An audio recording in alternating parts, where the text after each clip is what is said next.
बिस्मिल्लाहिर्रहमानिर्रहीम। अस्सलामुअलैकुम। ज़ायक़ा पकवान 786 में आपको खुशामदीद कहते हैं। अल्लाह ताला आपको और आपके वालिदैन को भरपूर सेहत के साथ लंबी उम्र अता फ़रमाए। आमीन सुम्मा आमीन। हम आज आपके लिए रेसिपी लाए हैं अनरसा मिठाई। तो अनरसा मिठाई हम बनाएंगे, तो चले चलते हैं अनरसा मिठाई की तरफ। हम रेसिपी शुरू करते हैं और मैं इसको बनाते वक्त ही आपको इसके इंग्रेडिएंट और इसका तरीका बताती जाऊंगी, ठीक है। तो चले चलते हैं, तो रेसिपी शुरू करते हैं। बिस्मिल्लाहिर्रहमानिर्रहीम। देखें, मैंने ये 200 ग्राम चीनी ली है, ये मैं इसमें डाल रही हूँ। फ्लेम अभी ऑन नहीं किया है मैंने, और इसमें तकरीबन ये आधा गिलास से थोड़ा सा ज़्यादा पानी है। चीनी ज़्यादा है और पानी कम है, ये भी मैं इसमें डाल दूँगी। अब मैं फ्लेम ऑन करूँगी। चले, मैंने चीनी और पानी इसमें ऐड कर दिया है और अब मैं फ्लेम ऑन कर रही हूँ। फ्लेम मैंने ऑन कर दिया है। अगर आप मेरे चैनल पे नए हैं तो प्लीज़ चैनल को सब्सक्राइब कर लें, बेल आइकन के बटन को प्रेस कर लें, ताकि मेरी हर नई आने वाली वीडियो का नोटिफिकेशन आपके मोबाइल पर आ जाए। तो ये इसको चलाते रहना है, ठीक है। हमें शीरा नहीं बनाना है, बहुत ज़्यादा भी चीनी को नहीं पकाना है। बस चीनी पानी में मेल्ट हो जाएगी, उसके बाद हम इसमें चावल ऐड करेंगे।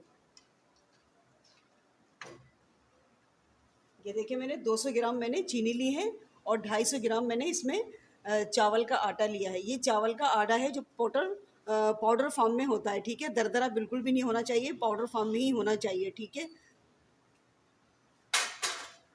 और ये मैंने 2 टेबल स्पून मैदा ले लिया है, क्योंकि डायरेक्ट आप इसमें पकाएंगी चावल के आटे में, तो वो गोलियां जब बनाएंगी आप इसकी, तो वो बिखर सकती हैं तेल में। इसलिए ये मैदा हम डालेंगे चावल के आटे में, ताकि उसकी बाइंडिंग हो जाए, अच्छे से हो। तो हम चीनी यहाँ पर मेल्ट कर लेते हैं। ये अनरसा की मिठाई बिल्कुल ईजी है, कोई इसमें ऐसी मुश्किल चीज़ नहीं है जो आप ना बना सकें। आप घर में बासानी बना सकती हैं। अब ये चीनी मेल्ट हो रही है आहिस्ता आहिस्ता, ये पूरी चीनी हल हो जाएगी। सिर्फ़ और सिर्फ एक तार का शीरा हम इसमें बनाएंगे। बहुत ज़्यादा चीनी पकाएंगे तो अनरसा जो है वो बहुत हार्ड हो जाएगा, ठीक है। देखिए, अभी हमने इसमें कोई भी घी नहीं डाला है, ना घी ना ऑयल, कुछ भी शामिल नहीं करा, ठीक है। और लो फ्लेम पे इसको हम पका रहे हैं। देखिए, अब चीनी पकना शुरू हो गई है और तकरीबन मेल्ट हो गई है चीनी, ठीक है। थोड़ी सी और चीनी पकेगी, 1 से 2 मिनट, फिर हम इसमें चावल का आटा ऐड करेंगे। ये देखिए, शीरा हमारा बन गया है। ये देखिए, सिर्फ हमें थोड़ा सा ऐसा चाहिए जो हमारी उंगली चिपके आपस में, ठीक है। हमें बहुत ज़्यादा नहीं पकाना है, वरना ये बहुत शीरा बन के कड़क हो जाएगा अनरसा। बस उंगली चिपचिपाए हमारी, बस इतना ही हमें चाहिए। अब इसी पॉइंट पे मैं स्लो कर दूंगी, आँच मैंने बिल्कुल स्लो कर दी है। और इसमें डालूंगी मैं मैदा, सॉरी मैदा, चावल का आटा मैंने पहले ऐड करा है। ये चावल का आटा मैंने डाल दिया है इसमें।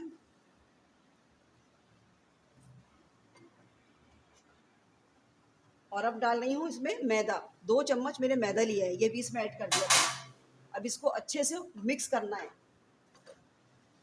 इसको मैं खूब मिक्स करूँगी, फ्लेम बिल्कुल लो है। ये देखिए, मैंने अच्छी तरह से इसको मिक्स कर लिया है और देखिए ये थोड़ा सा आटा टाइट हो गया है, चावल का आटा। बस हमें इसी तरह से चाहिए।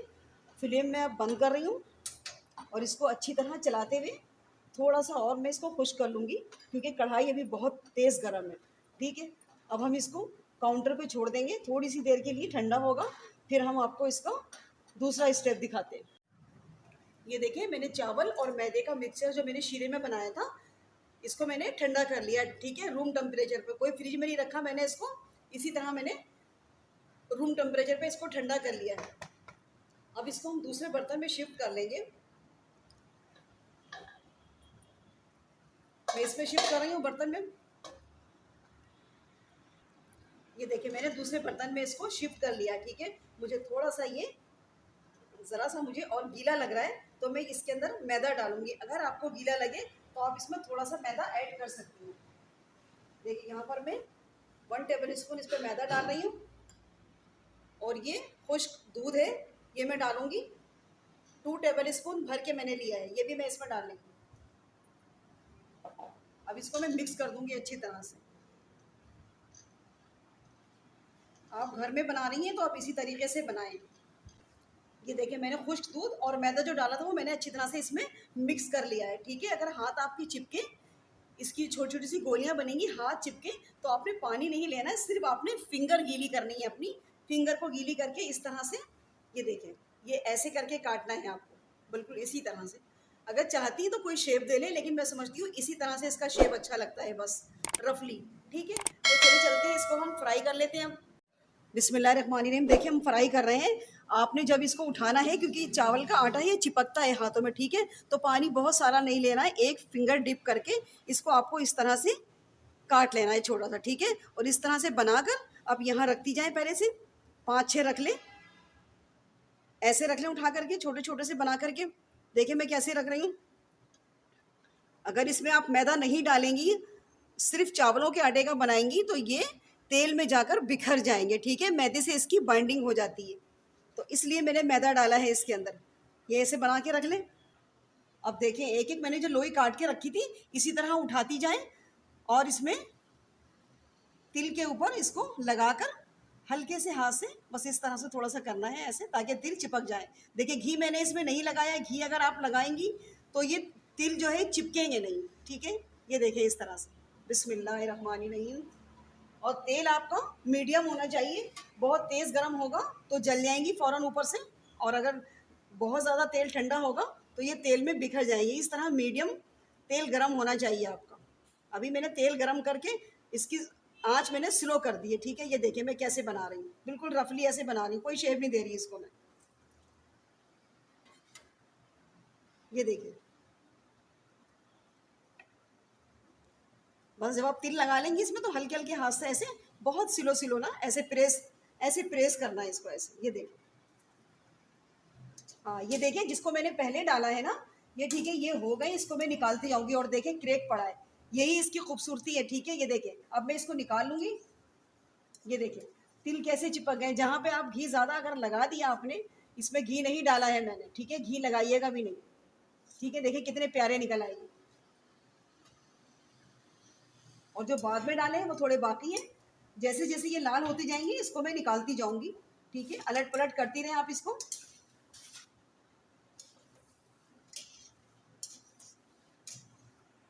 ये देखिए ये भी लाल हो गए, इसको भी मैं निकाल रही हूँ। अब जब ये लाल होंगे तो इसको भी मैं निकाल लूंगी, जो लाल होता जाएगा उसको मैं निकालती जाऊंगी, ठीक है। ये देखिए सारे अनार से मैंने फ्राई कर लिए, और देखिए कितने प्यारे बने। ये देखिए, ये देख रही है कितना प्यारा क्रैक आया इसके अंदर। इसका मतलब ये है कि जो हमने मिक्सचर बनाया था बेसन का, उसका मैदे का और उसका चने, उस चावल के दाल का, वो बिल्कुल परफेक्ट बना है इसका मिक्सचर। ये देखिए, ये देखिए, ठीक है, मैं तोड़ के भी दिखा रही हूँ। इतने खस्ता बने हैं, इतने प्यारे। अगर आपने इसी मेथड से बना लिया ना, तो इंशाल्लाह आप हलवाई के यहाँ से कभी भी नहीं लाएंगी, घर में ही बना के खाएंगी। और मेरे यहाँ तो सब मैं फ्राई करती जा रही हूँ और मेरे बच्चे, मेरे हस्बैंड खाते जा रहे हैं। इतना बेहतरीन जायका आया है इसका, ठीक है। अगर रेसिपी ज़रा भी अच्छी लगा करें तो आप लोग लाइक कर लिया करें, शेयर कर लिया करें, और चैनल पे नए हैं तो सब्सक्राइब कर लें। मिलते हैं नेक्स्ट वीडियो में एक नई रेसिपी के साथ। अल्लाह हाफिज़।